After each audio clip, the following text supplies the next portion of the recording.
Good evening to all of you. Am I audible?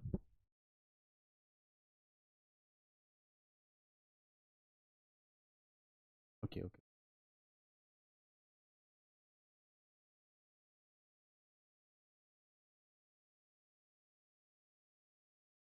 In last class, we discussed the basic syllabus of world history, right? So now we are going to entering the topic. Still, the first topic will be French Revolution. But before that, we need to know the meaning of some terms, okay?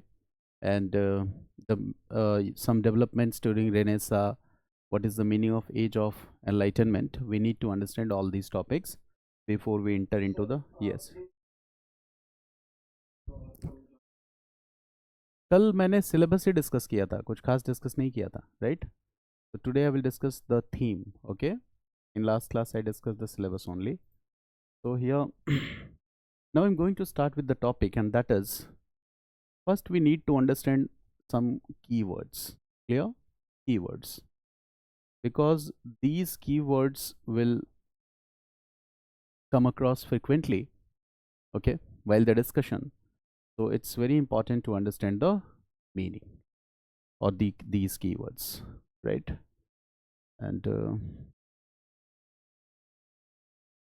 okay, for example, in last class I discussed with you this key concept, that is the meaning of ancient Europe, medieval Europe, and modern Europe. Ancient Europe, medieval Europe, and modern Europe. So the entire concepts will revolve around these three ideas or the segments. Ancient Europe. Now, in ancient and medieval Europe, the time period you all already know, I have already discussed with you, that was 3600 BC to 500 AD. This is from 500 AD to 14th 15th century AD, and the third is from 14th 15th century AD onwards. This division you already know. This the most important concept I'm going to discuss with you. And here you will also get another word, and that is Holy Roman Empire. Holy Roman Empire. This is another word. Holy Roman Empire. We also know this Holy Roman Empire by the name of Ancient Holy Roman Empire. So these two words have been added, okay? Basically, this is Roman Empire, okay? Some terminologies are very famous in history. One terminology says it as an Ancient Holy Roman Empire, but later we see Voltaire, okay, will say that this empire was neither ancient nor holy. So that was a part of criticism. This is Holy Roman Empire, right? And this Holy Roman Empire, you can say, will dominate in these two phases, ancient and medieval phases both. The Holy Roman Empire will dominate. But later, a point will come when this Roman Empire will be divided into two parts, right? One part will be called Western Roman Empire, and the other part will be called Eastern Roman Empire. So again, we will get another two words. One is what? Western Roman Empire. One is what? Western Roman Empire. And the another terminology here is Eastern Roman Empire. Eastern Roman Empire. And the center of this Eastern Roman Empire was Constantinople. Today in modern Indian history class we have discussed about Constantinople. So the center of this Eastern Roman Empire was Constantinople. इसी का center Constantinople था. That is Turkey today. Okay. And in today's class in modern India we have discussed that the fall of Constantinople was in which year? 1453 AD. And after this what will happen? This Eastern Roman Empire will be replaced by whom? Ottoman Empire. So इसके बाद आता है Ottoman Empire, right? So in this phase we will see another empire that is known as Ottoman Empire. Ottoman Empire. Okay. So the Turks are here. So the Western Roman Empire, Eastern Roman Empire, and the Ottoman Empire. Let's discuss a basic meaning of this with the help of PPT, and then I will discuss some important concepts. Okay, so let's understand it through some PPTs. For example, we are using this word, okay, that is Holy Roman Empire. So the word is Roman Empire, and what it says that the Roman Empire or the Holy Roman Empire sprawled across much of Europe for over a millennium, right? So that we are talking about ancient phase and medieval phase. This Roman Empire is dominating the entire Europe.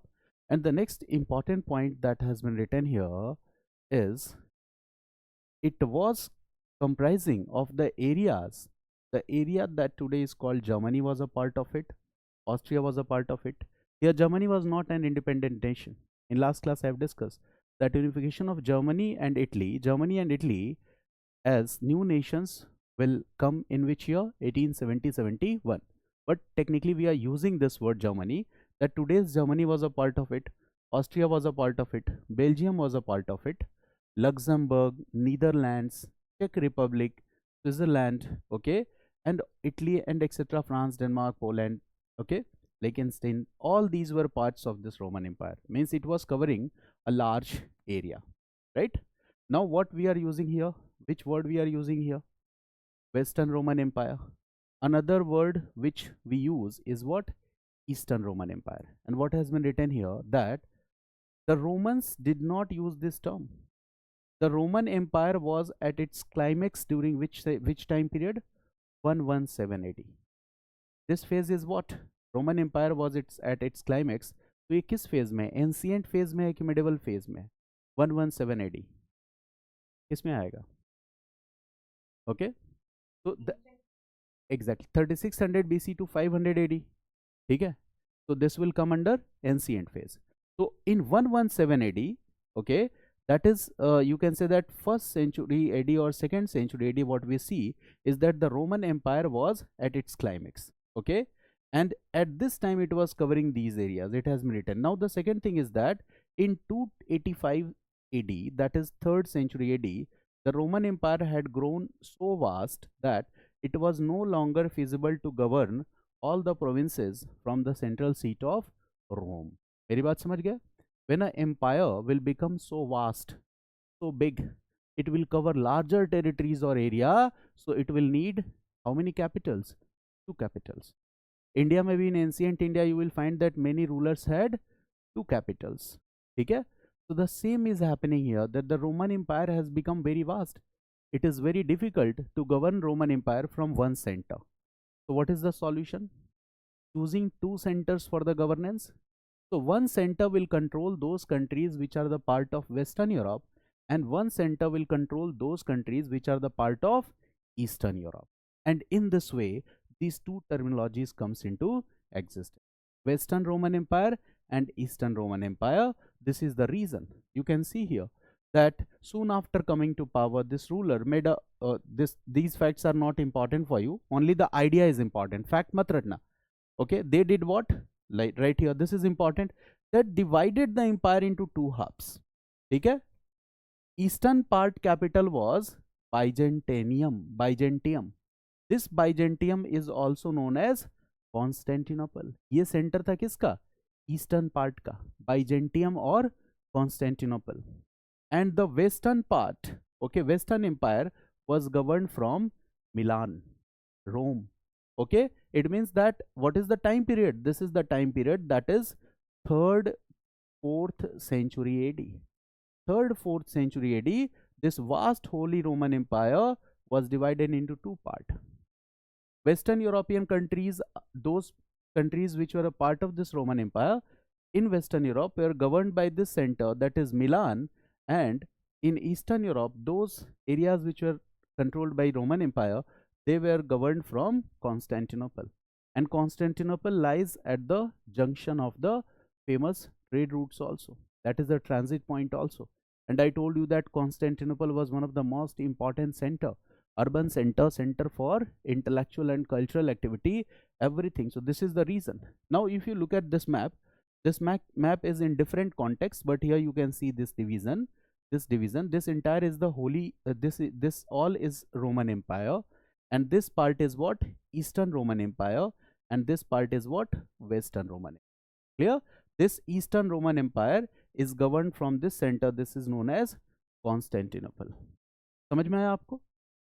This is known as Constantinople. Now in these two halves, what we see is that this Western Europe is basically Latin speaking. This Western Europe is basically what? Latin speaking. ये Latin speaking है. दूसरी चीज क्या है? In ancient era, where was the center of power? Center of power पहले कहाँ था? Originally कहाँ था? Western में या Eastern में? Western Europe. ठीक है, जब डिवीजन होगा so it will shift to east. Constantinople will be the center. So previously the center of power was this Western Europe. Western Europe. And here this part was, okay, mainly Latin speaking people were there. That is famous for this. And the most important thing is that, okay, right? And this part, Eastern Roman Empire, this we can say is Greek speaking. Greek speaking. That is Latin speaking. This is Greek speaking. Okay? Latin speaking and Greek speaking. Okay? Now, now I am going to discuss the transition of power. So, in ancient Europe, I have already discussed with you that this period, 3600 BC to 500 AD period, this is also known as Golden Age. इसको क्या कहते हैं? Golden Age. In last class I have discussed. Okay. And Medieval Age, in that context, is also known as Dark Age. ठीक है. और Dark Age में क्या होगा? Evils will enter. ठीक है. So Dark Age जो relate किया जाता है वो इस part के लिए relate किया जाता है. Dark Age. ठीक है. Basically Dark Age. So what happened in Europe? Okay, these two concepts you have discussed. Now one more concept I will discuss. I have already discussed it in modern Indian history class, that 1453, right? This is a very important point, that in 1453, right, this fall of Constantinople, 1453 AD, fall of Constantinople. Again, write this point. This is a very important point here. Fall of Constantinople. Fall of Constantinople meaning is what? Capture, control of Constantinople by Ottoman Turks. This event in history is known as fall of Constantinople, right? So what is happening here? 1453 fall of Constantinople. Now gradually what will happen? This all area will come under the control of Ottoman Empire. And you see here, this is the Ottoman Empire. But this Ottoman Empire, you see, okay, basically 1453, ये इस phase का है. Any empire will not come all of a sudden, right? So you can see here that different colors, images have been given. These all are the territories, and some of the colors shows that when it was at its greatest power or height. So that is what? 17th century AD. Ottoman Empire was at its climax. ठीक है? 17 के बाद क्या होगा? Ottoman Empire will decline. 18th century, 19th century, 20th century, Ottoman Empire will decline. And in that context, I will discuss with you when I will discuss First World War, that the Ottoman Empire was called, okay, dying man of Europe. ठीक है, उसको dying man of Europe कहा गया, sick man of Europe कहा गया, जब वो decline हो रहा था. तो अब आप समझ गए 3 words. Now I will discuss the concepts. Idea आया 3 words का. Ottoman Empire was a very vast empire, and it is also known as Turkish Empire, and it was capturing vast areas, the areas, okay, of Central Europe, okay, southern Central Europe, and there were also many other areas that were under the control of Ottoman Empire. Ottoman Empire north Africa के भी कुछ areas को control करता था, western Europe के भी कुछ areas को कंट्रोल करता था, ईस्टर्न यूरोप के भी कुछ एरियाज को कंट्रोल करता था. ठीक है ना? The same Constantinople was the centre. Now I will come to the board work here and we will try to understand the concepts. Okay, these maps we don't need to remember this map entirely, only we need to discuss, develop a basic idea. Okay, now I am coming to the essence of this entire thing. What was happening in Europe? Okay, so look here, what was happening in Europe? So I am writing here Western Europe. I am writing here Western Europe. Here I am writing Eastern Roman Empire. ऐसे लिख लो, Eastern Roman Empire and Western Roman Empire. Write this. Eastern Roman Empire and Western Roman Empire. Eastern Roman Empire and Western Roman Empire. Okay. Now, what is happening in Eastern Roman Empire? Gradually, what happened in Western Roman Empire and what happened in Eastern Roman Empire? This we need to understand. तो देखो, पूरे Roman Empire का center in ancient times, the center of this Roman Empire was West. ये West में था. And second, third century AD,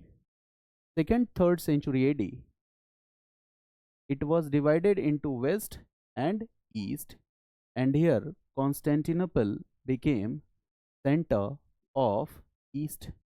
East का center क्या हो गया? Constantinople. अच्छा, second third century AD जो है, this is somewhat near to this period 500 AD. इसके आसपास ही तो है, मतलब exactly हम year by year तो नहीं चल सकते, but second third century AD is near to 500 AD.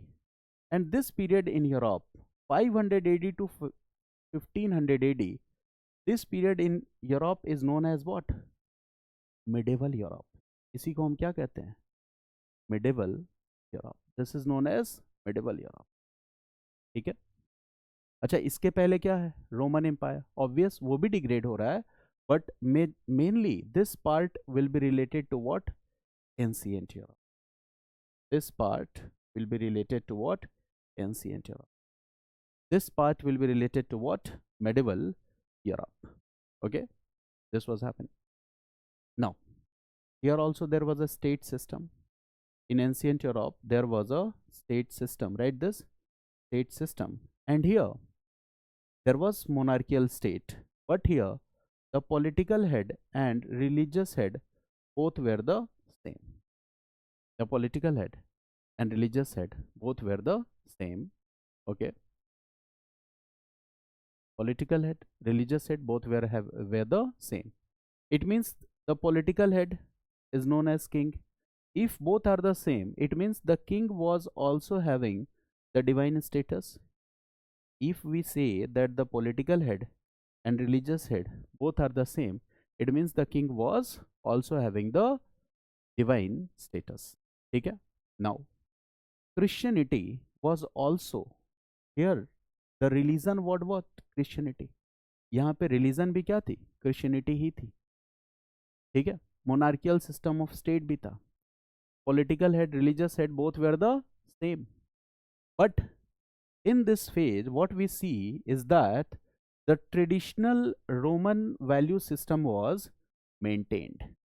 This is the most important thing. That the traditional Roman value system was maintained. And when traditional Roman value system will be maintained, it means, okay, there will be individualism to some extent, right? People will use reason to some extent. That is why we are saying that the traditional Roman values were maintained. It means when we talk about literature, when we talk about painting, okay, the people were free to express themselves. There was no such rigid restrictions on those people. Okay, and due to this, what we say is that the traditional Roman value system was maintained. It means in this part we see that people were free to express themselves. People were free to express themselves. They were free to express themselves through the medium of poetry, right? Through the literature. Poetry से, literature से, right? Painting से वो अपने आप को express कर सकते हैं. The people were free to express themselves, right? And the focus of the ruler here is to promote the glory of a state. The focus of the ruler was to promote the glory of state. Ruler का focus क्या है? Promoting the glory of state. The ruler is focused on this, promoting the glory of the state. Okay, it means overall, if we say that the system was progressive or regressive, so the answer is progressive. But we are talking in context of some relative degree. आज से compare नहीं कर देना. मेरी बात समझ गया ना? We cannot compare it from today. Okay, so relatively what we see is that there was some progressiveness in this phase. Relatively, there was some progressiveness in this phase. कुछ progressiveness है. Okay, and obviously any nation will glorify its history. For example, we glorify our ancient Indian history. We glorify our achievements of ancient Indian history. So in that respect, the achievements, due to looking at the achievements of this phase, this entire phase is also known as Golden Age in Europe. This entire phase is also known as Golden Age in Europe. And this is what 3600 BC to 500 AD. 3600 BC to 500 AD. This is known as Golden Age in Europe also. इसको हम क्या कह रहे हैं? Golden Age of Europe. But gradually, what will happen? The system will start eroding. And how the system will start erode? This will not happen in a single day. Right? ये कोई sudden event नहीं है. This is a gradual process. So gradually the system will start eroding. And what we say is that in this phase, what happens? The elements of medievalism in this phase, what we see is that the elements of medievalism, okay, they will start appearing. Elements of medievalism. And how we can say elements of medievalism will start appear? Okay, so the concept is very simple. Here what we see, the religion has become more dominant than before. Religion became more dominant than before. पहले से ज़्यादा religion क्या हो गया? Dominant हो गया. Right?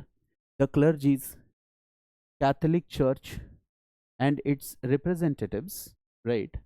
The Catholic Church and its representatives, we can also call them clergies, they gained prominence. They gained prominence. ठीक है? They accumulated huge wealth. They also accumulated huge wealth. इनके पास पैसा रुपया भी बहुत ज़्यादा हो गया. They accumulated huge wealth. Now, previously what was happening here? Political head, religious head, both are the same, and the king himself is having divine status. Now what will happen? The political head and religious head will be different, and the political head will be validated by the religious authorities. Got it? Now the clergy class or the priestly class will start giving validation to the political authority of the ruler, and in this way both of them will come together. So this change is taking place, and here what we see is that the moral validation of political authority is supported by religious authorities. The moral validation for this political authority, now it's supported by the religious authorities, that is Pope, Church and clergies. So this is what? This is a kind of cartel. एक तरह का cartel है. In this cartel what we see? Political system plus religious system, king plus pope, both will come together. Both will come together. Both will support each other. Both will validate each other. And this is what? Concentration of power. Church is also having great wealth, and the ruler himself was the political head. Okay, this is happening. And not only this, now what happens? Church will start promoting orthodox beliefs and practices. Church will start discouraging use of reason. So if your opinion will be contradictory to the opinion of the representatives of Catholic Church, in that situation, what will happen? Who will be executed by the Catholic Church? So what will happen? When you will discourage use of reason in society, so scientific temper will be promoted or scientific temper will decline. Scientific temper will decline. People will become monomath or polymath. People will become monomath. They will not become polymath. What about literature? What about painting? What about mathematics? What about astronomy? Each and everything will start declining. Got it? Because reason is one of the most important things. Okay, so here what we see is that the same use of reason was discarded. Okay, orthodox beliefs and practices of Catholic Church were promoted. And one more thing will happen here, and that is the most important thing, and that is, in technical terms, it is called manneralism. Okay, that is manners, system of manners, that I'm going to discuss with you. You can write here manneralism, manneralism, manneralism. And this manneralism will become base for this, or base or foundation for the feudal system or order. तो feudal system और order है, इसके लिए ये क्या है, this is like the base and foundation for the feudal system and order. So we need to understand this manneralism. Okay, Middle Ages. So what is manner? For example, suppose, just imagine that we all are living in cities, and due to some conditions we migrated from cities, we migrated from urban areas to the rural areas, like it happened during the COVID times. Okay, people find isolated houses कि सबसे अलग रहो तो corona से infect नहीं होंगे, हुआ ऐसा. So what happens here, this is the time when disease, सुबह की क्लास में बताया था, plague, bubonic plague will spread, and what will happen, thousands of people will die. Invasions are also taking place at that time, different invasions are taking place, उसको हमें अभी यहाँ जानना जरूरी नहीं है. And due to this, what will happen, the migration of people from urban centers to the rural centers. Rural centers means peripheral areas. So the people will migrate from urban centers to rural centers. The reasons are multiple. Diseases are one of the rights. Invasions are another factor. Okay, you can say that hunger, starvation. Okay, there are so many factors that people migrated. And now they migrated. For example, we are 10 families. We migrated from urban center and we reached to some peripheral areas, right? And here what we will do? We will make some smaller huts. Then we will start doing agriculture. खेती करने लगेंगे. This is also a possibility that we will domesticate some animals. कुछ animals को हम domesticate करेंगे. Gradually other people will come and settle in those areas. Got it? Now these areas are called manors. MANORS, manners. And these communities need a leader to operate. Okay, so in this way the leaders of these communities will appear. Okay, and these leaders gradually they will also emerge as feudal lords. It means the same manners in hundreds of years what will happen, ये hundreds of years का development होगा. ठीक है, जो huts होंगी वो किस में बदल जाएंगी, सरदार का घर महल बन जाएगा, कैसल बन जाएगा, फोर्ट बन जाएगा. मेरी बात समझ गया ना, in 200-300 years. So this, in this manner, gradually it will develop, and here you will see a castle, a fort like structure. You will also see a church. You will also see the village like settlements. You will also see the farmlands. You will also see the animal farms. तो ये हो गया manner, और इस manner को एक आदमी lead कर रहा है, रिप्रेजेंट कर रहा है. Gradually he will become the leader, he will become the feudal lord, and this feudal lord will do what? Will start exploiting the people who are living in these manners. So basically all the developments which you see here in this phase indicates the elements of medievalism, and in that context some historians have also called it as dark ages in Europe. इसको क्या कह दिया? Dark ages. It means in ancient times there was some progressiveness that was relative in nature. In medieval age what happened? There is dark age. Okay, due to the features or the characteristics we have discussed that in medieval age there is dark age. Okay, this is also called dark age. Now after this what will happen? This is 15th century AD.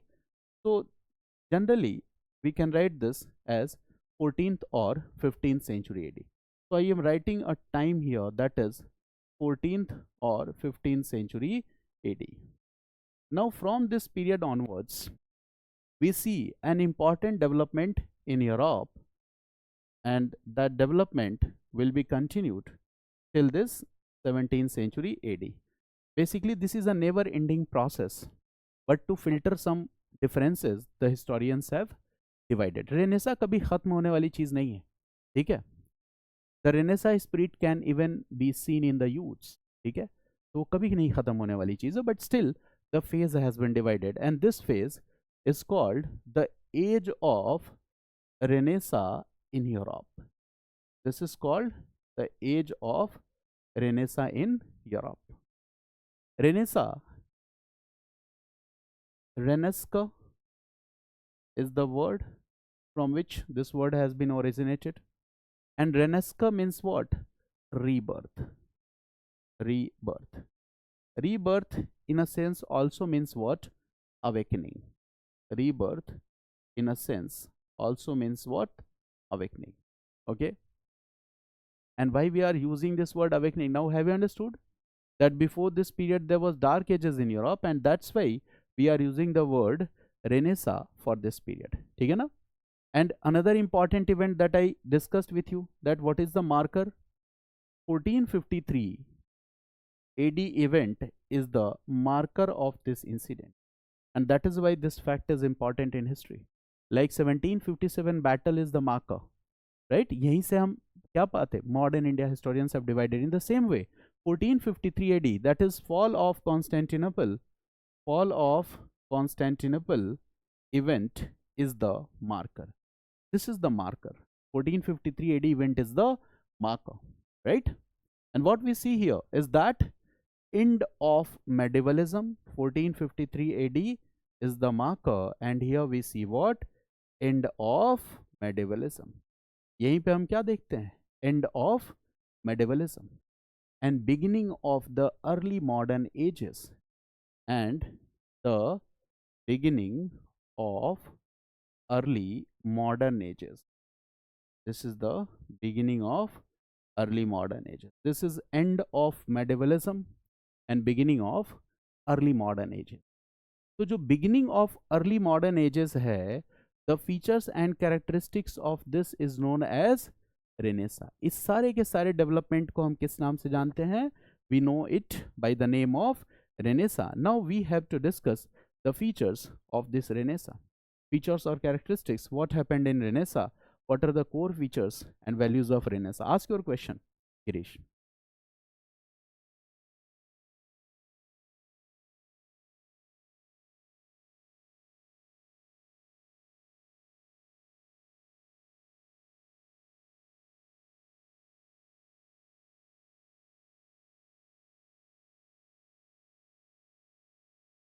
देखो, मैंने वहाँ पे एक general feature आपको बताया, मेरी बात समझ गया ना? This was the general feature and the most dominant feature. और जो मैंने टाइमलाइन आपको बताई 3600 BC टू 500 AD, इस पूरे टाइमलाइन के लिए किसी एक बात को आप एब्सोल्यूट ट्रूथ नहीं मान सकते. मेरी बात समझ गया? That's why I was using the word relatively relatively relatively. This is the reason. ठीक है, मैंने आपको कॉमन फीचर्स और कैरेक्टरिस्टिक्स बताया. अब पूछिए.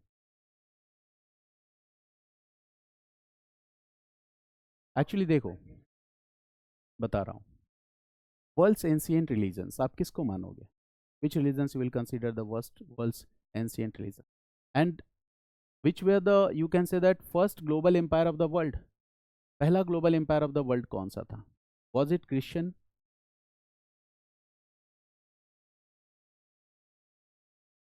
Persian, Greeks? मेरी बात समझ गया ना? एंशिएंट इंडिया में भी हमने पढ़ा था, ठीक है, when we were discussing the history syllabus. Okay, तो ऐसे देखा था. आपका क्वेश्चन भी क्लियर नहीं है, और मैं बहुत क्लियर जवाब भी नहीं दूंगा, क्योंकि इसके लिए बहुत सारी चीज़ें आपको बतानी पड़ जाएंगी. ठीक है ना?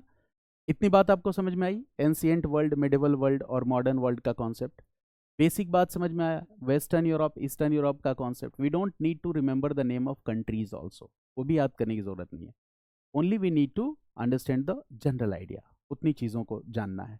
यहाँ भी अब हम जनरल आइडिया पे चलेंगे, right? And what is that? Renaissance in Europe, रेनेस्कर, rebirth, reawakening, right? 17th century. Now, how to identify Renaissance? What are the major characteristics or features of Renaissance? So, write this point: characteristics or features of Renaissance period. This we need to discuss. Characteristics and features of Renaissance period. Characteristics and features of Renaissance or Age of Enlightenment period. Okay.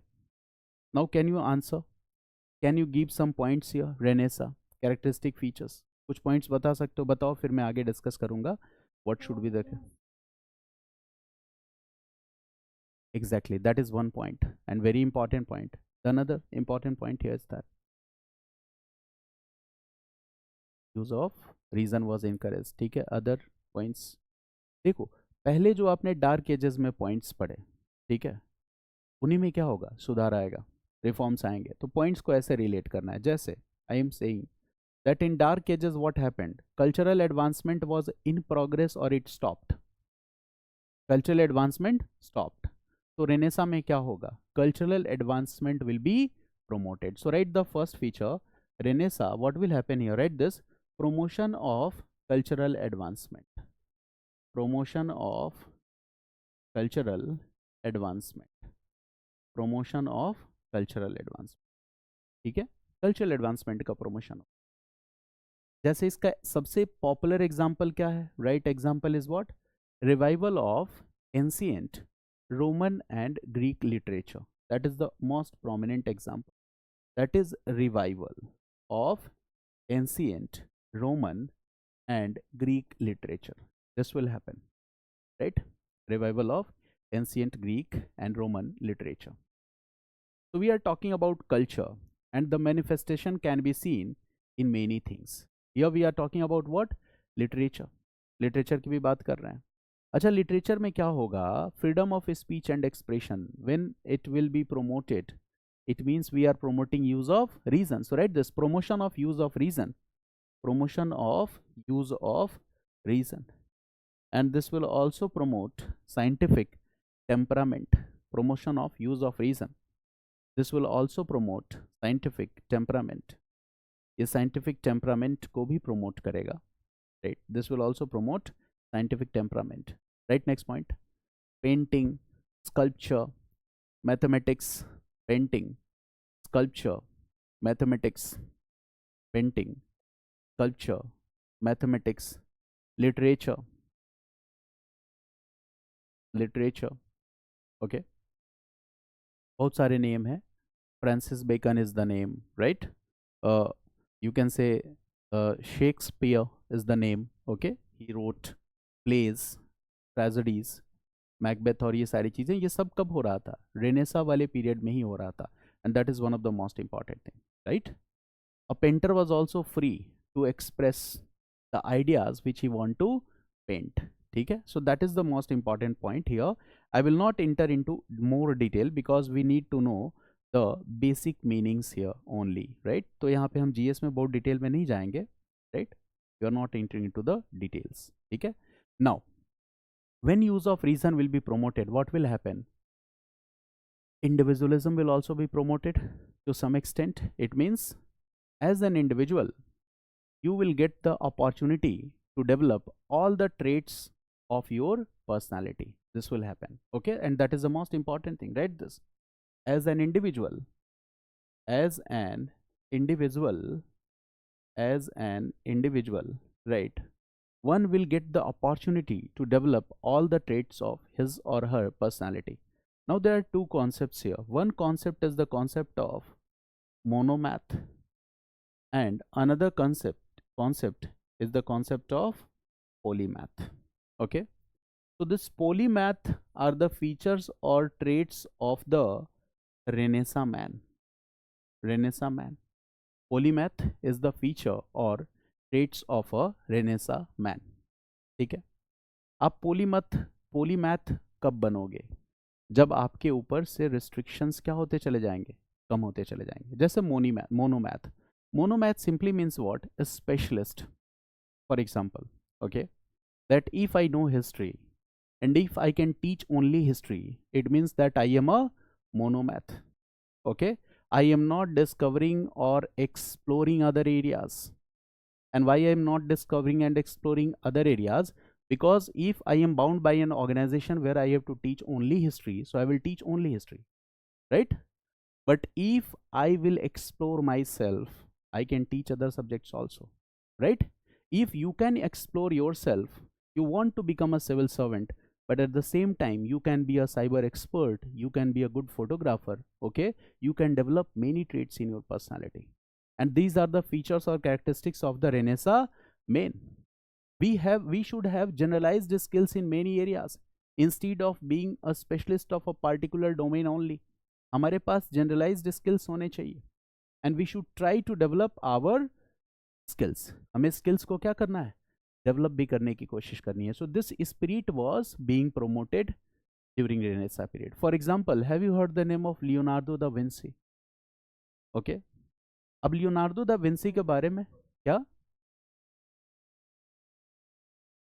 हाँ तो, हाँ तो जैसे आप कभी Google search करके पढ़ना उसके बारे में, क्योंकि जीएस में टॉपिक है ही नहीं तो मैं बहुत डिटेल में नहीं जा रहा हूँ। Leonardo da Vinci was a mathematician also, ठीक है, ही वॉज अ पेंटर ऑल्सो, ठीक है, वो पोएट भी था, उसके अंदर बहुत सारे कैरेक्टर्स थे, राइट। तो that means he was a polymath, वो पोलीमैथ था। दूसरा एग्जाम्पल जिससे आप ज़्यादा बेटर समझोगे, वो मेरा फेवरेट एक्टर है, वो है Tom cruise, mission impossible movie में एथन हंट, ठीक है। आप अलग अलग सीरीज में देखो, एक आदमी के अंदर कितनी सारी खूबियां हैं, वैसे उन खूबियों को प्रैक्टिकली आजमाना नहीं है, ठीक है। हेलो jumping, car racing, bike riding, ठीक है, cyber expert, good fighter, face mask वास्क लगा लेता है, चार्मिंग है, रोमांटिक है, कई सारे उसके उसके अंदर क्वालिटीज़ हैं। तो बनना वैसे है, बट एकदम वैसा नहीं बन जाना, वो फिल्म है, राइट। तो you should try to be what, a polymath. You should never stop learning. Okay, that is one of the most important thing, that we should acquire what, practical skills. We should always try to acquire practical skills. हमें हमेशा practical skills सीखनी चाहिए, right? We should make our best effort to remain or stayed informed. मैं बार बार बता रहा हूँ, we are misinformed and we should make our best effort to stay informed.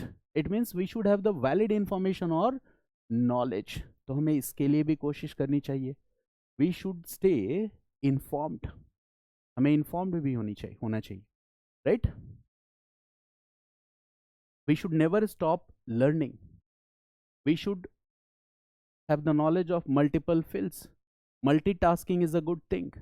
Okay, we should be a multitasker like Leonardo da Vinci. He was a painter also. He was a sculptor also. He was a mathematician also. He was a botanist also. He invented prototypes of flying machines also. ठीक है, तो जो कितना talented था Leonardo da Vinci. Okay, that is Renaissance man. इससे भी पूछा जा सकता है रेनेसा मैन में आपके एग्जाम में। तो पहले तो आपको रेनेसा मैन का पता होना चाहिए, then you can relate it with okay different aspect. So that is the meaning of renaissance man, and that is one of the most important contribution or teaching of the Renaissance period. Okay, so write this Renaissance man. That is one of the most important teaching characteristics or the feature, Renaissance man. Now, I will discuss other features of this Renaissance period and that are very interesting. Other features. Whatever I am discussing will be helpful in many other topics that we'll discuss later.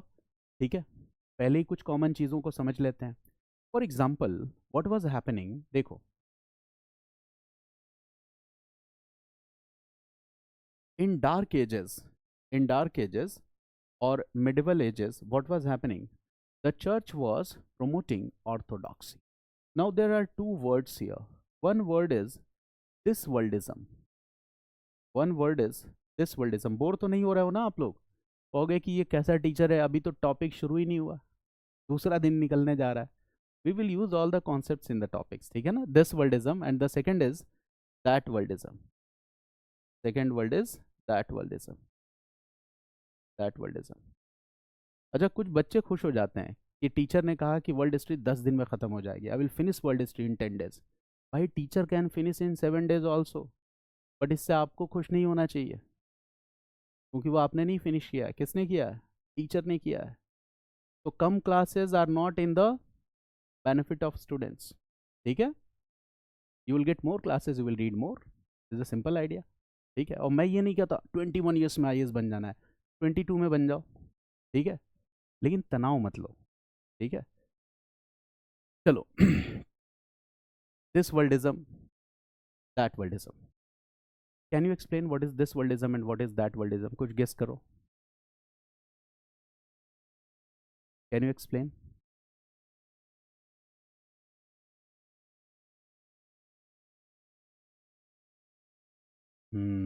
That worldism is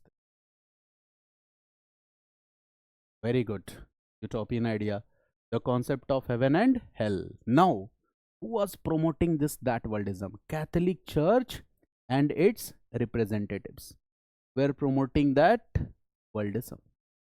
They were saying that we are the representatives of God. ठीक है, लगातार Airtel के network पे हमारी उनसे बात होती रहती है. We are in the contact with God. तो कोई भी सवाल पूछना है हमसे पूछो, और बाकी हम दूसरे गोले से संपर्क करके तुमको बता देंगे इसका आंसर क्या है. यही क्या है? That worldism. जैसे in modern Indian history where you see that worldism. For example, practice of custom of sati promoting this worldism और दैट वर्ल्डिज्म. किस चीज को प्रमोट कर रहा है? Exactly, because this custom says that when a woman who is widow, if she will be burnt along with the pyre of her husband, what will happen? She will be treated as goddess. बहुत बढ़िया भाई. When she decides to remain alive, when she decides not to become sati, so widows were living a very pitiable condition in the society, Indian society. सुबह सुबह आप पता चले UPSC का interview देने जा रहे हो और आपने विडो को देख लिया, तो कहोगे यार मैं फेल इसी वजह से हुआ हूँ. इस तरह की गंदी वाली मेंटालिटी थी. मेरी बात समझ गया ना? The very first sight of the widows was not considered auspicious in the society. Okay, and they were compelled to live in some separated isolations inside the campus, and there were a lot of restrictions which you might all be knowing. ab sabko pata hoga. So if the women decides to live in this world, she had to suffer, she had to live a very pitiable life. But if she decides to opt for sati, what will happen? The society will treat her like goddess. And the women, they were psychologically brainwashed. They think that better we should opt to become to be a goddess. So they themselves were opting for this custom of sati. Okay, and when you will read about the detailed narration कि कैसे ये custom होता था, okay, तो फिर पढ़ के डर लग जाएगा आपको. मेरी बात समझ गया ना? So the custom of sati was promoting that worldism. Women will become sati, right? She will be treated as goddess in that world. Okay, in this world she is not getting respect. So this is what concept of that worldism. This worldism क्या है? You should treat women with respect. You should give women their rights. You should treat them equally in this world. This is what this worldism. This is what humanism. Not to discriminate on the basis of gender. ठीक है? That is what this worldism. तो वहां क्या हो रहा था Europe में? That worldism was promoted. Church was promoting that worldism, and that worldism is not in the welfare of the commoners. That worldism कभी भी कॉमनर्स के वेलफेयर में नहीं होता. This is a what? Faith based system और order. When we talk about that worldism is what? Faith based system और order. Okay, this is not a reason based system और order. This is a faith based system और order. So this all was having. Okay, right. The life of the commoners was very much pitiable. The life of the commoners was very much pitiable. ऐसा क्यों था? बताओ. Individual rights were granted or promoted in medieval ages or not? No. ठीक है, state was powerful. तो एक तो individualism को importance नहीं था. दूसरा क्या था कि the church was also putting restrictions on the lives of the common masses. उनके ऊपर प्रतिबंध चर्च भी लगा रहा था. Church was also putting restrictions, और ये अच्छा नहीं है. This is not good. Okay, the commoners are under restrictions, under censor. So this was happening. So write this. Okay, the renaissance में क्या होगा? The demand to reform church from within. The demand to bring reforms in the practices of church. This is the most important feature. The demand to bring reform in the practices of church. This is this worldism. If I say that humanism was another important feature, humanism, it is important or not? Okay, yes, humanism was another important feature of this Renaissance period. And what is humanism? The human beings should be in the center of all kind of development. Whatever the parameters you are fixing for the society, you are fixing for the religion, Okay, one basic criteria should be to test it on this basis that it is good for the humans or not to discriminate between the humans also. That is what the idea of humanism, and this all was the feature or characteristic of, right, individualism. This was also the feature or characteristic of Renaissance. Humanism, individualism, all these were the features or characteristics of Renaissance, right? और सबसे बड़ी चीज कि Renaissance ने किस चीज को promote किया? Use of reason, progressive ideas. And during this phase of renaissance what will happen? Printing press will come, and printing press will be helpful in the promotion of these ideas. Ideas के promotion में किसका help हो जाएगा? Printing press. तो you can also remember the role of printing press in the promotion of these ideas. That is also very much important. Role of printing press is also important. Painting में क्या होगा? Painting with scientific temper, right? Painters are free to express themselves. Okay, they can also draw the themes from the Bible, right? ये बहुत बड़ी बात है कि painters can draw the themes from the Bible. Okay, they can narrate the themes also in their own way. That is one of the most important thing here. Okay, so that is the most important thing, and this was happening during the Renaissance period. एक सबसे important development है Renaissance period का, that is development in the field of astronomy. And with the help of this you can easily understand this entire process, that what is Renaissance. For example, okay, देखो क्या है. Church had some principles or beliefs, and church believed in geocentric theory. For example, Ptolemy. Read this, the name Ptolemy. ये बहुत ही famous example है. Ptolemy gave a theory, and that is geocentric theory. This example is very famous, what I am discussing with you, geocentric theory. And geo here means what? Earth. And it means what? That Earth is in the center of this universe, right? And all other celestial bodies are moving around this earth. That is the geocentric theory. This was given by Ptolemy, that earth is in the center of universe. Earth is in the center of universe. Ptolemy gave this theory, earth is in the center of universe and all other celestial bodies are revolving around this earth. Okay, earth was stationary. Ptolemy ने क्या कहा कि earth अपनी जगह पे है, earth is stationary, earth is stationary, earth is in the centre of universe. Okay, now the same principle और belief was supported by Bible also. So this idea was in sync with the cosmological practices and beliefs of Bible.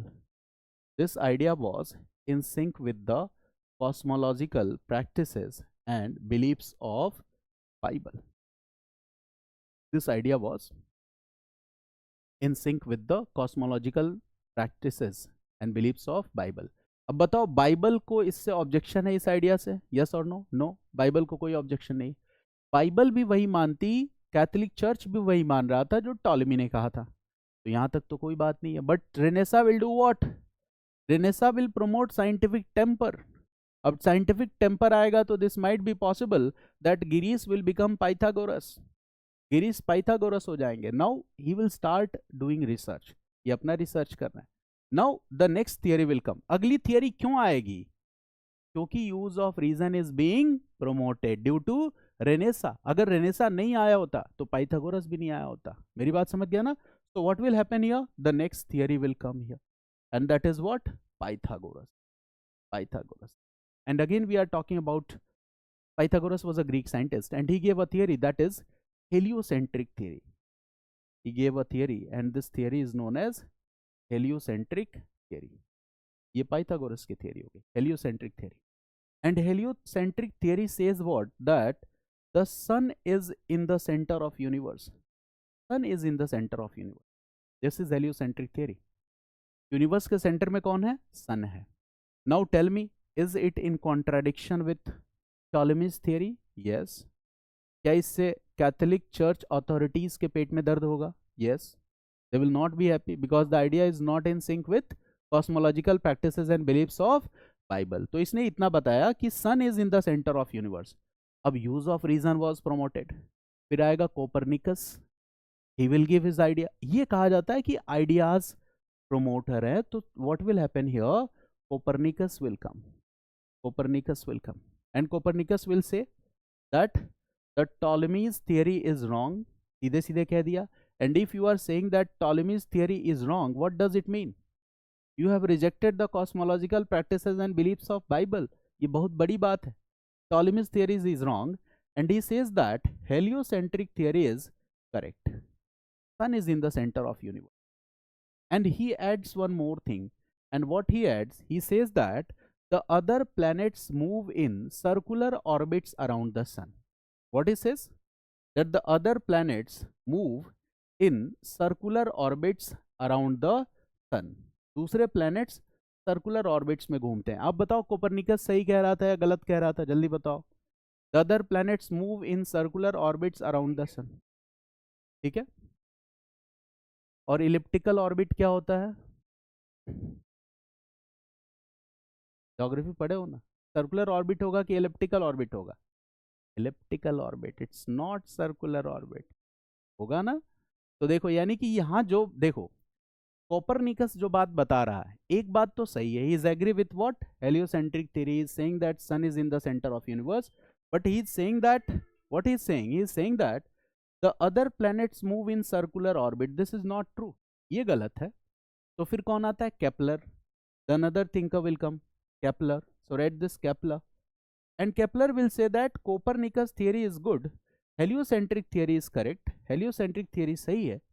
But इसमें उसने एक बात add करी, कहा कि the other planets move around the sun not in circular orbit, but they move around the sun in elliptical orbit, they move around the sun in elliptical orbit. वो elliptical orbit में move कर रहा है। मेरी बात समझ गए? अब आप एक बात बताओ, ये फैक्ट अब भूल जाओ थोड़ी देर के लिए, और आप बताओ the truth here is absolute और रिलेटिव। एब्सोल्यूट का मतलब जो एकदम सच है, उसमें कोई बदलाव नहीं हो सकता। ट्रूथ इज रिलेटिव, और ट्रूथ को हमेशा क्या होना चाहिए? रिलेटिव ही होना चाहिए। बाइबल क्या कर रहा था? That the truth is absolute, जो हमने कह दिया वही सही है। Cosmological practices and beliefs are absolute. Renaissance में क्या हो रहा है? Use of reason is being promoted, and now the people realise that the truth is not absolute, truth is relative, ठीक है। और ट्रूथ रिलेटिव है, this will promote what? Culture of tolerance और culture of intolerance, culture of tolerance, clear. This will promote the scientific temper in the society. इससे society में क्या होगा? Scientific temper develop होगा। This is the development of renaissance period, ठीक है। In other phases, in other fields also development will take place. तो ये बात आप समझ गए ना? ओके, बहुत सारे डेवलपमेंट्स हैं, कल्चर और ये सारी चीजें, बहुत सारी ऐसी चीजें हैं जिसमें डेवलपमेंट हमें देखने को मिलता है, राइट। तो have you got this idea? Human values, right this, human values will be promoted. The people will start taking interest in the activities of nature. Human values will be promoted. The people will start taking interest in the activities of nature. Poetry and philosophy will evolve. Poetry and philosophy will evolve. ठीक है? Relative truth. There is nothing absolute. For example, there is a philosophy, existentialist philosophy. And what does this philosophy says? इस philosophy की एक बात जो सबसे शानदार है वो क्या है कि there is a difference between object and individuals. दोनों में एक proper difference होता है. For example, what is the role of this marker? इस marker का role क्या है बताओ? To write, लिखना. This is the role of the marker. What is the role of a knife? चाकू का क्या रोल है?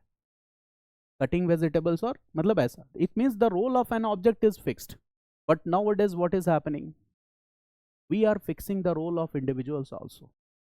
जैसे आप सबने अपना रोल फिक्स कर लिया है कि जीवन में क्या करना है, IAS बनना है, फिक्स कर लिया, गलत किया।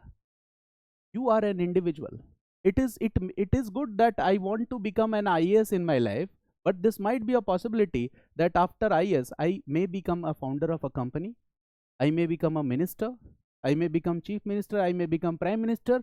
तो मैं अपने जीवन में अपना स्वरूप क्यों तय करूं? It is not needed. If you will do that, you will get tensed. कि वो आपको अचीव ही नहीं हुआ, फिर आप परेशान हो गए, भागते दौड़ते रहे जिंदगी में, तो वो नहीं करना है, ठीक है ना? We can have multiple roles, okay, in our life, and we should always be ready to accept it in a positive manner. Once I also wanted to be IAS, I did not become. I accepted the role of a teacher. और कितने दिन teaching करूंगा ये भी नहीं जानता हूँ, ठीक है?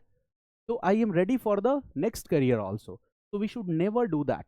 We should never do objectification of our personality, which we are doing. What is objectification of women? The same thing. We should not do that, right? So here what is happening, that the human nature, poetry, right, each and everything is being promoted. This all is happening. Then now there are a lot of you can say that personalities who are important personalities during this Renaissance period. Okay, Francis Bacon is there, Shakespeare is there. Okay, एक Petrarch भी है जिसने medieval edges को dark ages कहा था. John Milton is there, Martin Luther is there. There are a lot of people here. Okay, this all will happen. Now the people will, now the here important thinkers and philosophers of this period will say that if the truth must be verified, truth को हमें क्या करना चाहिए? Verify भी करना चाहिए. If someone says that this is the truth, so we must do it what? We must verify it. मेरी बात समझ गया? अब इसके आगे मैं इसमें एंटर नहीं कर रहा हूँ. बहुत सारी चीज़ें हैं. लिटरेचर है, स्कल्पचर है, फिजिक्स है, मैथमेटिक्स है, मेटलर्जी है, केमिस्ट्री है, राइट, पेंटिंग है. There are a lot of things here. Now I hope you have got the idea about the Renaissance, that it is promoting what? Progressive ideas. It is encouraging the youth to develop all traits of their personality. It is encouraging the youth to ask the questions why. It is encouraging the youth that you must do what? You must validate the truth by experiments. Empirical methods में यकीन करना सीखो. Okay, so this all will change the entire scenario.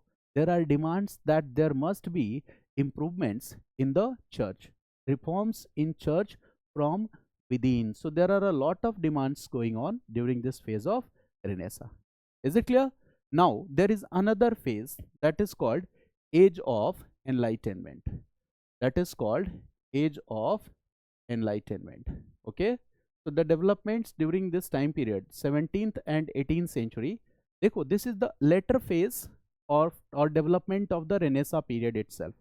तो Renaissance का जो later phase है, right, this is okay, this is later phase or stage of Renaissance.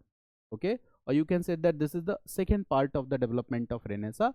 Renaissance का ही अगला हिस्सा है, right? The next point, that Age of Enlightenment was an intellectual.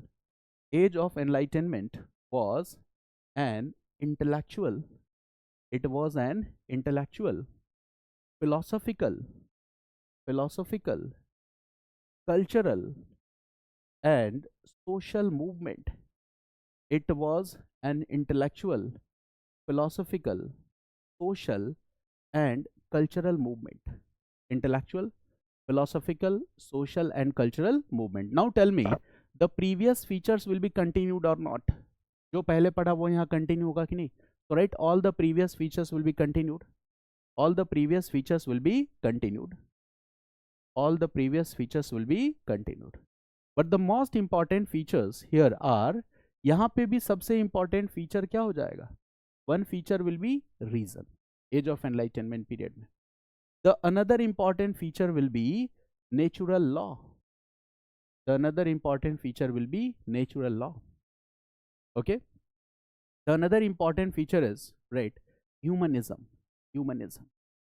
ये सब एज ऑफ एनलाइटमेंट एज के इंपॉर्टेंट फीचर है. Humanism, individualism, humanism, individualism. Another important feature is relativism.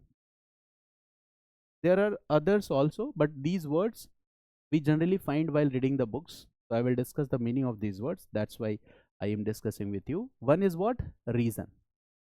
Reason, the meaning you have already have understood now, that when we start asking questions, okay, to know the real truth, that what is the real truth. So that is what reason. Man has the ability to think. Man has the ability to ask question, and this should not be restricted. इस पे कभी पाबंदी नहीं लगनी चाहिए. If 10 lakh people are saying, okay, that this marker is black and one person is saying that this marker is white, we should listen to that one person also. हो सकता है 10 लाख लोगों की आंख में कोई बीमारी हो, ये भी पॉसिबल है. So we should listen to one person also. Okay, so man has the ability to think. ठीक है. Now second is point is what? Natural law. Can you explain what is natural law? यहाँ पे क्या है natural law? This is naturalism also. This is also an important feature and characteristic of the age of enlightenment period. Girish, what is natural law?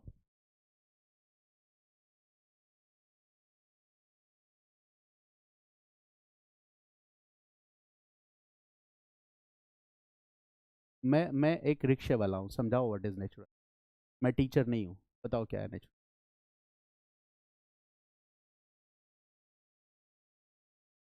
3 idiots के रेंचो की तरह समझाओ.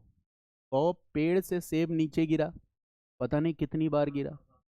मेरी बात समझ गया? किसी ने नहीं सोचने की कोशिश की कि आखिर ये नीचे ही क्यों गिर रहा है. न्यूटन गया, न्यूटन ने देखा, उसने रिसर्च करना शुरू किया कि ये सेब नीचे ही क्यों गिर रहा है. And in this way Newton came with his law of gravitation. ठीक है, मेरी बात समझ गया? तो नेचुरल लॉ का मतलब होता है कि we try to find, okay, an objective truth, a criteria in the phenomena of nature also. यहाँ पे भी हम उस चीज को फाइंड कर सकते हैं. और जब हम ऐसा करेंगे, when will discover natural law, what will happen? We can make scientific progress. We can harness nature for the benefit of humankind. Dam बना दिया आपने. कैसे बना दिया? आपने एक नेचुरल लॉ को समझा. मेरी बात समझ गए? सी वॉइसेस हो रहा है, आपने एक नेचुरल लॉ को समझा, मॉनसून के पैटर्न को समझा. So this natural law is also a symbol of what? Progressiveness. This is a scientific approach. Natural law is what? A scientific approach. This is based on reason. ये किस पे based है? Reason पे based है. Just you believe that this entire universe is a big machine. Okay? And how this machine is functioning. You started thinking कि आज बारिश हुई तो क्यों हो गई? आज ही क्यों हो गई? ठीक है? साल के कुछ महीनों में ही बारिश क्यों होती है? When you start thinking like that, you are thinking that the entire universe is like a big machine, and we are trying to understand that how the universe is expressing itself, how the objects of this universe are expressing themselves. And in this way, okay, we will use our reason and we will come at a conclusion. And this is the reason that, for example, one example, famous example is Newton gave his law of gravitation. That is a natural law. और ये natural law कहीं नहीं बदलेगा. ऐसा नहीं कि India में सेब पेड़ से नीचे गिरेगा और अमेरिका में ऊपर की तरफ चला जाएगा. नहीं, हर जगह वो सेब कहाँ गिरेगा? पेड़ से नीचे ही आएगा. ठीक है. Now next point is what? Humanism. And what is humanism? Right this point that, देखो, human means human beings. Human being, Salman Khan का brand, being human. Human means human beings. ठीक है. Now what will happen? Human beings, देखो, right, the objective of all the developments, the objective of all the development and the progress should be to ensure, the objective of all the development or progress should be, the objective of all the developments or the progresses should be to ensure the benefit of mankind, to ensure the benefit of mankind, human beings, without any discrimination, without any discrimination, without any discrimination. That is humanism. वही है humanism. ठीक है. If there is any custom, that custom must address what? The welfare of human being. अगर वो नहीं address कर रहा है welfare of human being, तब वो क्या हो जाएगा? That is against the idea of humanism. जैसे custom of sati, okay, widow, not allowing widow to remarry. ये क्या है? For example untouchability, this is not in sync with the. तो ऐसे हर पैरामीटर से किसी चीज को आप देख सकते हो कि वो ह्यूमनिज्म है कि नहीं. It means what? anything that promotes, right, next point, right, anything that promotes human dignity, human liberty, human welfare, anything that promotes human dignity, human liberty, human welfare, anything that promotes human dignity, human liberty, human welfare, okay, human dignity, human liberty, human welfare, okay, right, next point, anything that rejects, sorry, anything that rejects, okay, that rejects any institution or any idea or any cultural practice, that is, that rejects any idea, any institution or any cultural practice that is against the benefit of human beings, ठीक है, कोई भी ऐसी चीज, untouchability है, slavery है, हम इन सबको क्या कहते हैं, anti human. Why we call it anti human? क्योंकि ह्यूमन प्रोग्रेस और ह्यूमन बेनिफिट्स के खिलाफ ही है. This is what anti human, ये सब एंटी ह्यूमन है. Okay, subordination of women, this is also anti human. ठीक है, ये सब एंटी ह्यूमन है. Now the next is what, individualism. Individualism क्या है? So there are two entities, one is state and the second is individual. मेरी बात समझ गया? और इन दोनों के बीच में लड़ाई चलती रहती है. स्टेट क्या कोशिश करता है कि स्टेट के राइट्स बढ़ जाए, और जब स्टेट के राइट्स बहुत ज्यादा बढ़ जाएंगे तो वो किसको एनक्रोच करेंगे? इंडिविजुअल राइट्स को. मेरी बात समझ गया ना? तो देखो क्या क्या मतलब है यहाँ पे कि individualism means as individual, as a human being, we have some inborn rights as an individual and we must need these rights to be acknowledged. That is individualism. ठीक है, यही क्या है? इंडिविजुअलिज्म है, इंडिविजुअल राइट्स है. For example human rights, ये individual rights. Fundamental rights, ये क्या है? इंडिविजुअल राइट्स है. And these individual rights also protect us from the tyranny of the state. Medieval edges में टायरनी ऑफ द स्टेट भी था, तो हम इंडिविजुअल राइट्स की बात करेंगे. ठीक है, कि we have the right to determine about our own life. हमें हमारे जीवन के बारे में तय करने का अधिकार है. चर्च के अथॉरिटीज घर में घुस के ये नहीं डिसाइड करें कि हमें कैसा जीवन जीना है. मेरी बात समझ गए? So in that case this is what, individualism. ठीक है, ये हम तय कर सकते हैं. ठीक है, what should be our method of worshipping, how we should live, this all is individualism. And what is relativism? I have already discussed. Relativism क्या है? Our beliefs are relative, our cultural practices and systems are relative, relatively true. Our value system is relatively true. And when you believe this, what will happen?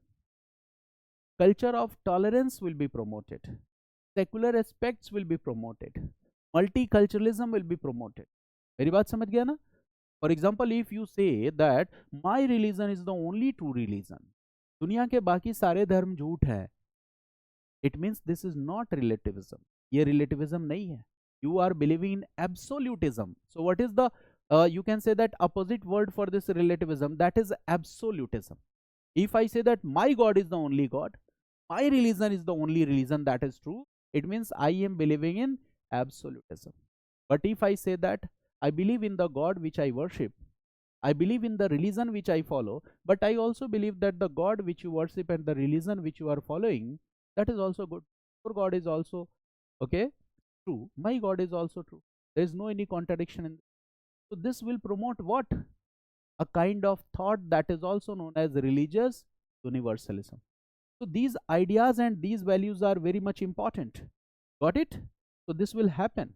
And now the most important thing is that during this age of enlightenment period, what we will see is that there will be conflict between different kind of ideas. और जब ideas में conflict होगा तो क्या होगा? New ideas will be generated. For example, people will start doing discussions. Which political system is good? Despotism is good? Autocratic system or monarchical system is good? Or we should introduce any new state system where there must be a decentralization of power. If there will be decentralization of power, which kind of decentralization we need? What could be the alternative of this monarchical system and practices? Montesquieu आके कहेगा separation of power करो सबसे पहले. Montesquieu gives this idea of separation of power. In legislative, executive, and judiciary, the powers should be separated from each other, and this will be the beginning of responsible and responsive governance. ये है Age of Enlightenment period का idea. I have already discussed with you that merchant capitalism, this idea became the economic theory of the states at one point of time. And Adam Smith will come and he will say that no, this is not good. Putting restrictions, interference of a state in the economic activities is not good. The state should not interfere in the natural demand and supply law, right? State को interfere नहीं करना चाहिए. And Adam Smith gives his laissez-faire theory. This is what the product of Age of Enlightenment. Kant gives his Kantian ethics. ठीक है, Kant की theory. That is what Age of Enlightenment period. Jeremy Bentham, J.S. Mill, they give their ideas. That is Age of Enlightenment period. Rousseau comes with his ideas. That is Age of Enlightenment period. Voltaire comes with his ideas. That is Age of Enlightenment period. And while criticizing the Roman Empire, Voltaire writes that the Roman Empire was neither ancient nor holy. बताओ, हजारों साल से Roman empire को लोग क्या कह रहे हैं? Ancient Holy Roman Empire. Voltaire कहता है भाई तुम्हारा Roman Empire it was neither ancient nor holy. ये बहुत बड़ी बात है. That is what age of enlightenment period product that was happening in this period. Okay, now this is जी, this much we need to study. Those students who are students of history optional, they should read in detail कि can't ने क्या कहा, Rousseau ने क्या कहा, Jeremy Bentham, जेस मिल ने क्या कहा. मेरी बात समझ गया ना? But as a student of GS, we should be familiar with this much ideas. I think you are familiar with these ideas. ठीक है, तो हम इसमें और एंटर नहीं कर रहे हैं. This will become what? Okay, इतना ही रहने देते हैं. Otherwise, this will become optional. Okay. Now we are familiar with two progressive concepts here. That is, from this period, again I am repeating some things. 14th 15th century AD to this 17th century AD, this is Renaissance period.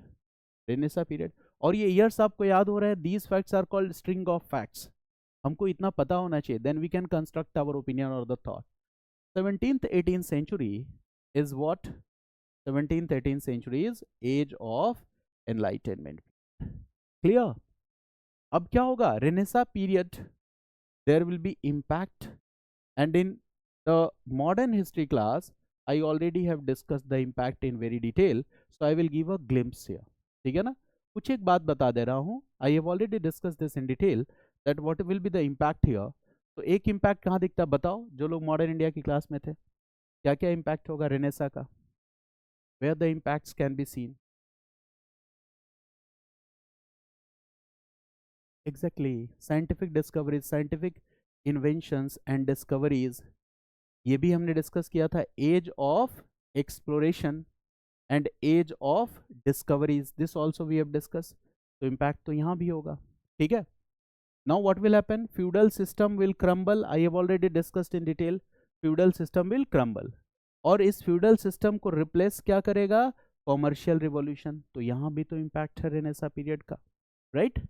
And when we see here later, अगर इसी में आप आगे बढ़ते हो तो merchant capitalism will come, but later merchant capitalism, this economic theory will be opposed by Adam Smith. Adam Smith इसको oppose करेगा. तो ये क्या हो जाएगा? Age of enlightenment period idea. So this all is happening. ठीक है. Reforms in Catholic church, this is also happening. read this, reforms in Catholic Church, this is also happening. Okay, and what will happen else? Discovery होगा वहाँ यहाँ पे. तो cultural contact and trade links with the other countries of the world will also be established. Okay, and इसका भी क्या है? There are important and significant consequences. So you can write that cultural contacts with other parts of the world will also increase. ठीक है ना? This is age of enlightenment period. This is what, okay, we say that feudal system was crumbling, then commercial revolution, merchant capitalism. It will further be opposed by Adam Smith. ठीक है? तो ये सुबह वाली class में हमने discuss किया था इन डिटेल, तो इसको मैं दोबारा रिपीट नहीं कर रहा हूँ. Got it? बहुत ज़्यादा टाइम दिया, more than 1 hour we have given. Now, do you understand the entire developments? Now we will enter into the topics. Topic में enter करेंगे. And the first topic that we are going to start will be French Revolution. Why? Because we all know when France sneezes, the entire Europe catches cold. तो French Revolution तो important है ही है, ठीक है? Because the events that will take place in France will affect the entire political developments in all Europe, and that is why French Revolution is important. So write the topic here, that is French Revolution, and now we are entering into our topic. Okay. और वैसे मजेदार बात क्या है, French revolution भी syllabus में नहीं लिखा हुआ है, बट आप कैसे आगे बढ़ोगे बिना फ्रेंच रिवॉल्यूशन को पढ़े हुए? Okay, you cannot skip this topic, French Revolution. Now we are going to discuss this French Revolution. Okay, so I have already told you that this French Revolution was basically a set of three revolutions: 1789, that is R1, and then 1830, that is known as R2, and then R3, that is the year 1848. Okay, this is a set of three revolutions: R1, R2, and R3. Okay, now in order to understand this revolution, we need to understand French society. सबसे पहले French society, this is which century? कौन सी century है ये? 18th century. 18th century, and your syllabus clearly mentions important events in 18th century. French Revolution is one of the most important event in 18th century. सबसे important है. So we need to understand the French society. We need to understand religion in France. Religion को भी समझना है. We need to understand religion in France. We need to understand political system and order in France. This also we need to understand political system and order in France. French society, religion in France, political system and order in France. ठीक है? And the status of France, the status of France in Europe, the status of France in Europe, status of France in Europe. These are the basic things that we need to understand here, right? These are the basic things. Okay, then I will also relate some other important issues, but let's discuss this basic theme here. So the first basic theme here is French society. French society. Okay, so in 18th century, yes,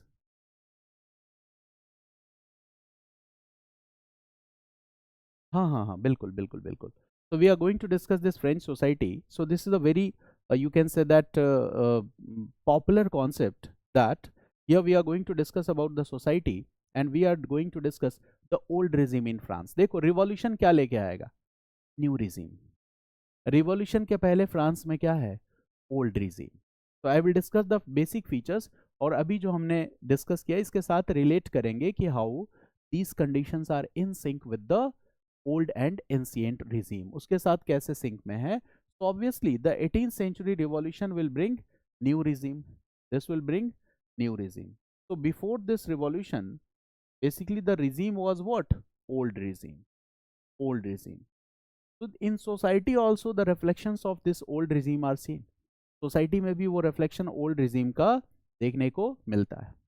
And here what we see is stratification in society. A stratification in society. That is also social stratification. Social stratification is seen. It means the society here is divided into three groups. And here we will use a word for these groups, that is states. Clear? The society here is divided into two groups, and we are using a word for this, and that is state. So there are three states in France. There are three states in France. First state, second state, and third state. First state, second state, and third state. First state, second state, and third state. These are three states in France. The first state we will put here clergy class. Clergy class was the first state, nobility class was the second state. Nobility class was the second state, and commoners, they were the third state. Commoners were the third state. So there are three states. Okay, clergy class, nobility class, and the commoners. Now we need to discuss the first state, that is the class of clergies, in detail. That is what? First state, that is clergy. So we need to discuss in detail about these clergies. So there is a very interesting fact that the population of this is a religious class, the class of religious representatives.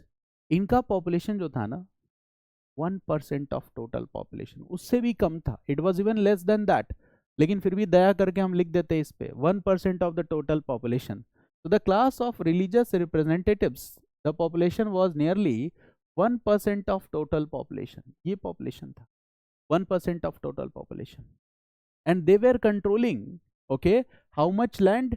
10% of the total wealth of France. They were controlling 10% of the total wealth of France. ठीक है, यहाँ पे land भी लिख सकते हो 10%. This is a general idea. Population is 1%, controlling 10% of the wealth. Is it a rich or prosperous class or not? Yes, this is a rich and prosperous class. Now I'm asking a simple question, that these are religious people, religious leaders, they are in charge of church, so they had to perform some religious activities. This is their task. What is the religious activities? For example, today also, at the time of birth of a baby or marriage or death, we perform different kind of sanskars. This is our religious activities. तो वैसा ही कुछ उनको भी करना था. They had to perform their religious activities, but they were very smart. Okay, they have appointed their assistants, and now this class of clergy was divided further into two classes. ये आगे और भी दो classes में divide है. One class is called higher clergy, and the second class is called lower clergy. Higher clergy and lower clergy. ठीक है, तो higher clergy कौन है? Higher clergy कौन है? Higher clergy are those people, those church representatives who are concentrating all wealth in their hands, and they have appointed some religious representatives. Okay, and they were performing all religious activities. सारा काम इनके चेले करते थे. And these higher clergies were living luxurious life. एकदम BMW Mercedes में घूम रहे हैं. ठीक है, डोनेशन आ गया इनके पास, चंदा का पैसा आ गया, और बेचारे ये जो हैं लोअर क्लर्जी, ठीक है, ये सारा पूजा पाठ करवा रहे हैं. They are performing all the religious activities. Now tell me what will happen? Which class will be dissatisfied? कौन क्लास डिससेटिस्फाई रहेगा? हमेशा lower clergy. Lower clergy will always be dissatisfied. तो जैसे ही 1789 का रिवॉल्यूशन होगा, रिवॉल्यूशनरीज के साथ जाके कौन मिल जाएगा? Lower clergy. बेचारा पहले से ही खुश नहीं है, मेरा सारा काम मैं कर रहा हूँ और सारा पैसा किसके पास जा रहा है? हायर क्लर्जी के पास. So there was also a division. The total population was nearly 1%, and इसमें भी सबसे कम पॉपुलेशन किसका है? हायर क्लर्जी का. And all the wealth is concentrated in the hands of higher clergy. Okay, now this is also a sort of discrimination. ये भी एक तरह का क्या है? Discrimination. Now this class of clergies is a privileged class also. And why it is a privileged class, this I am going to discuss.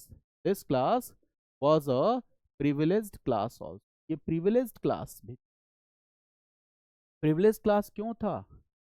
इसके पीछे एक reason है. It was a privileged class because it will not pay taxes to the state. State को tax wax पे नहीं करना है. मैं भी सोच रहा हूँ कुछ ऐसा ही करूँ. ठीक है, 2-4-10 फिलोसफी की बुक्स पढ़ लूँ, right? So what will happen? They don't have to pay the taxes to the state. ये privilege है कि नहीं? टैक्स नहीं देना है. So not paying the taxes is a privilege. Not paying the taxes. Not paying the taxes is a privilege. ठीक है? दूसरा privilege क्या है? कि they had the power to impose taxes on the people. Church was imposing taxes. Tax कौन impose करता है? State. और यहाँ पे कौन टैक्स लगा रहा है? चर्च। ओके, तो ये तो और खतरनाक वाला प्रिविलेज हो गया कि they were also, right this, they were also imposing taxes. They had the power to impose taxes. This is known as tithe or teeth, tithe, right? Tithe. That was the name of the tax. So church was also imposing taxes on the people. And now tell me, who has given the church the authority not to pay the taxes or to impose taxes, to collect taxes from the commoners? इनको ये अधिकार किसने दिया? State ने दिया, king ने दिया. And Y state और king has given them this right? State और किंग ने इनको ये राइट क्यों दिया है पता है आपको? Because they are validating the power of the king. जब लोग नाराज होते हैं, चर्च अथॉरिटीज उनको बहला फुसला लेते हैं, यार राजा पे गुस्सा मत हो, उसको गॉड ने भेजा और गॉड से मेरी सुबह शाम बात होती है, ठीक है? तो what is happening basically this, okay, due to this cartel, so write this, that privileged class, right, this privilege to the clergies was given by the church, was given by the church. Privilege to the clergies was given by the church. Privilege to the clergies was given by the church. ठीक है? Privilege, sorry, was given by the state. Sorry, privilege to the clergies was given by the state. Right? Why? Why? Because the Catholic Church or clergies were giving moral validation for the power of the ruler. They were validating moral validation. They were doing moral validation of the power of the ruler. Got it? That is a privileged class. If I say that the French society was based on the system of privileges, correct or not? Yes. एक class तो दिख ही गया जो privileged है. Now the next class is what? After clergy, the next class was nobility class. Write this, nobility class. Nobility class. Nobility class के साथ क्या कहानी थी? The population was 2 to 5%. ये population था 2 to 5%, and they were owners of land. They were the owners of land. Majority of the land holdings were in the control of nobility class. Okay, majority of the land were in the control of the nobility class. ठीक है, ये सब nobility class के control में. Right? Now this nobility class, okay, was one of the rich class, rich and prosperous. Obviously it was rich and prosperous because they were the owners of the land. Okay, now what was their role? So their role, तो देखो, king will rule the state, but is it possible that the king can alone rule the state? अकेले rule कर लेगा क्या? नहीं. The king will need what? Administrative support and help. And who was giving this administrative support and help? Feudal lords and their families. So write this. They were providing administrative support and help, okay, for the functioning of the state. For the functioning of the state, feudal lords, basically their sons and daughters, right? The feudal lords, they were also providing administrative support for the functioning of the state. It means they were holding important administrative offices within the state. Important administrative offices within the state. जैसे ऐसा तो है नहीं कि when you will become IAS, your son and daughter will also become IAS today. ऐसा नहीं होगा. They will also have to prepare for this exam. But at that time, what was happening? These administrative offices were hereditary in nature. ठीक है, ये hereditary चला रहा था. These administrative offices were hereditary in nature. So all exclusive administrative offices and the posts were reserved for the sons and daughters of the feudal lords. Is it a privilege or not? Privilege है, बिल्कुल privilege है. अगर अभी कर दिया जाए India में तो अगली क्रांति इंडिया में हो जाएगी, समझ गया ना? तो this is a privilege. Now this is one privilege. What is the another privilege? The second privilege is what? They are not paying taxes on the property which they are owing. Okay, so write this. They were given exemption from the property tax. They were not paying taxes on the property which they were owing. They were given exemption from this property tax. बताओ, पैसा जिसके पास सबसे ज्यादा है वही property tax नहीं दे रहा. Administrative offices are hereditary. Now tell me one thing, that if you are the owners of the land, you are also in the administration, you are also the feudal lord class, तो आम आदमी की दशा क्या होगी ऐसे state में? They will be more exploited, क्योंकि उनकी बात सुनने वाला कोई नहीं होगा. राजा के सपोर्टर्स हैं feudal lords, तो बहुत बुरी हालत थी आम आदमी की. So write this, the third part, two privileges you have understood ना? Okay, right. Third is the commoners class. Third is the commoners class. That is the third class, commoners. Commoners. Okay.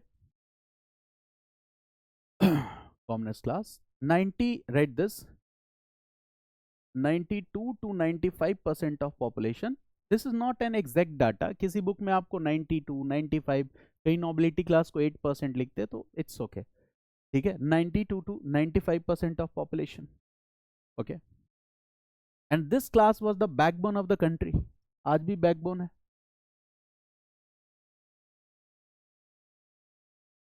This was the backbone of the country. The burden of taxation किसके ऊपर है? Commoners के ऊपर. Write this.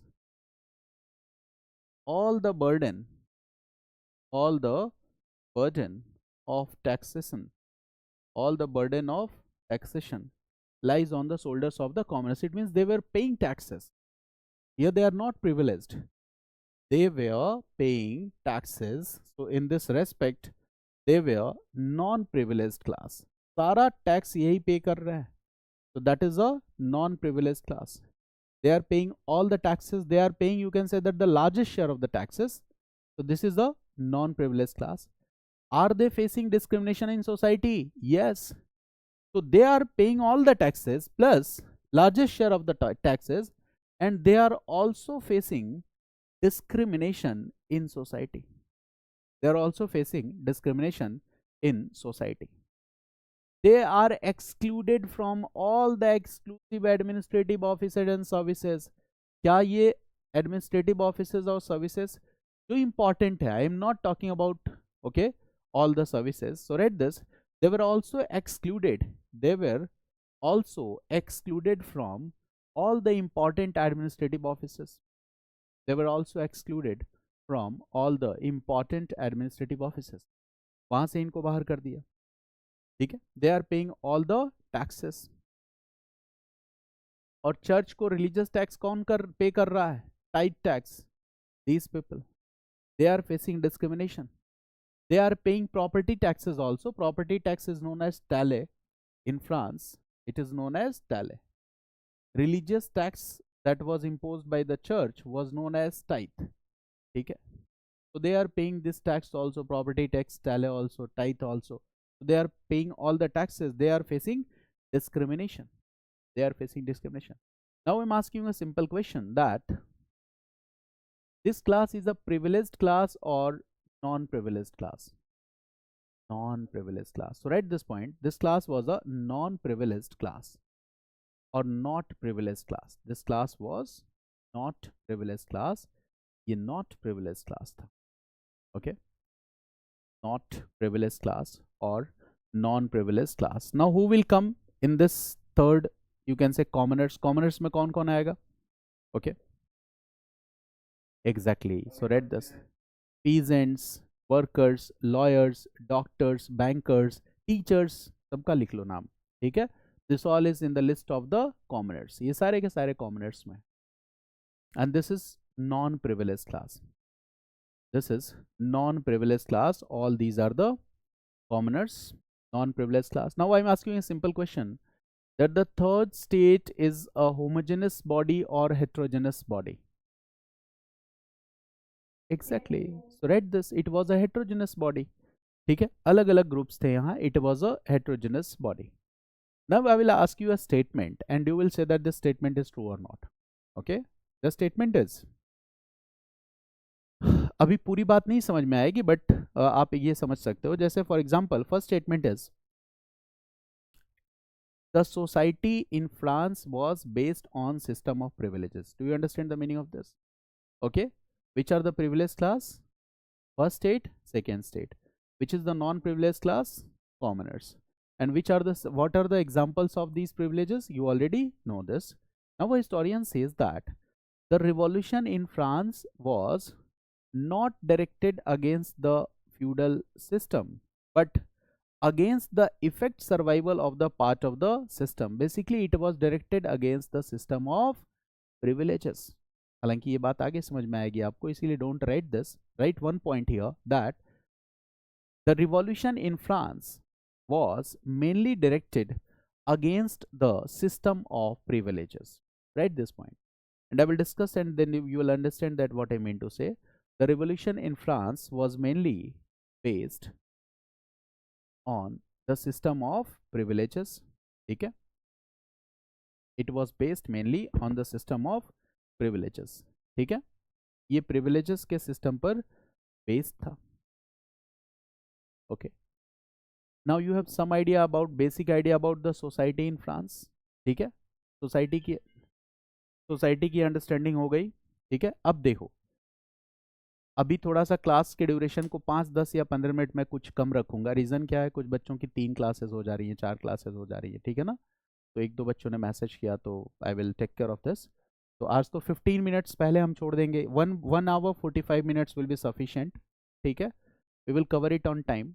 और देखो जैसे ही world history खत्म होगा, ठीक है, we will take I will take 10 classes and then I will discuss fundamentals of IR, जहाँ पे मैं यूएन के बारे में बताऊंगा, स्पेशलाइज्ड प्रोग्राम्स ऑफ यूएन इसके बारे में बताऊंगा. ठीक है, और जो इंडिया की फॉरेन पॉलिसी के बेसिक डॉक्ट्रिन्स हैं ये बताऊंगा. अभी फिलहाल फॉरेन जितने कीवर्ड्स हैं, जितना आप कीवर्ड्स पढ़ते हो ना, वो सारे कीवर्ड्स आपको बता दूंगा and that will be important for prelims also. ठीक है, तो इससे कनेक्ट करके पढ़ लेंगे. करंट अफेयर्स आप पढ़ते रहिए और हिस्ट्री से रिलेटेड करंट अफेयर्स पढ़ना बंद कर दीजिए, because I will record 15 lectures on that in the month of Feb or March. ठीक है ना, and in 30 hours I will cover all the current updates from history. Okay, तो आप economic, science, tech, environment, ecology, इनसे related updates को पढ़ो. ठीक है, मैं प्रीलिम्स के वो सारे डिस्कशंस लेके आऊंगा. हाँ, बट एक चीज जरूर है कि I will expect a few students to be here live online to keep their videos on. ठीक है ना, ये एक एक बार सारे मॉड्यूल्स ऐसे ही जाएंगे. ठीक है, then all the lectures will be recorded. ठीक है, तो करंट अपडेट्स वगैरह मैं देता रहूँगा. तो obviously you all are benefited by this class. थोड़ा बहुत तो हेल्प मिलेगी आपको. कुछ हेल्प मिल रही है? अच्छा, थॉट कुछ आपका ऐसा लग रहा है कि कुछ एनालिटिकल थॉट और अप्रोच कुछ डेवलप हो रहा है. ठीक है, तो a time will come when you will realise that the need for memorising the things will be minimised. ठीक है, this is the magic of my class. But this will not happen in one day. एक दिन में तो होगा नहीं है. This will take time and that's why we are reading with very much patience.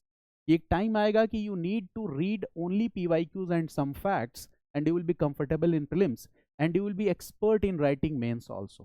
ठीक है ना, but this will take time gradually and that's why I do board work here. Otherwise I would have used PPTs मेरे पास सब चीज़ की है, but PPT लगाना मतलब बहुत अच्छा नहीं है इस एग्जाम के लिए, because a lot of things needs to be correlated and that will not happen when I will use that PPT. And that's why I do board work, because this is the need of the exam. अगर मैं lecturer पढ़ा रहा होता तो मैं PPT से ही पढ़ाता. मेरी बात समझ गया ना? बट मैं UPSC एग्जाम में अगर आपको फाउंडेशन कोर्स ले रहा हूँ तो I will not use PPT because that is not good. ठीक है ना, you will realise it after some time. तो चलिए 15 मिनट्स यहाँ रिलैक्सेशन देते हैं. ओके, और उतने ही टाइम में फिनिश करेंगे. और कोई क्वेश्चन है किसी का? Have any question? Yes, please ask. देखो टोटल वैसे तो मैं पढ़ाता 14 to 15 में हूँ रेगुलर क्लासेस में, but here I will teach 20. ठीक है, 20 क्लासेस लूंगा. मतलब you don't need two by a single book, कुछ भी खरीदने की जरूरत नहीं है, right? Only discussions and class notes will be sufficient, ठीक है? That's why I am taking, yes please ask.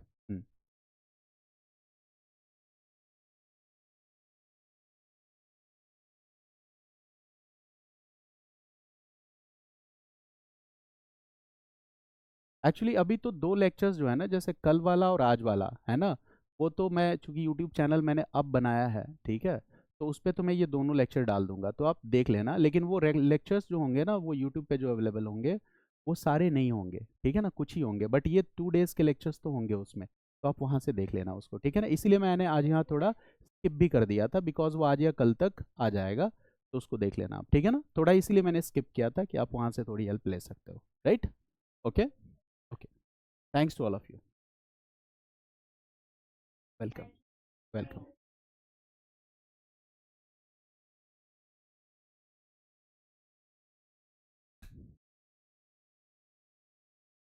और भाई, रिंकी जी, आ गई आप?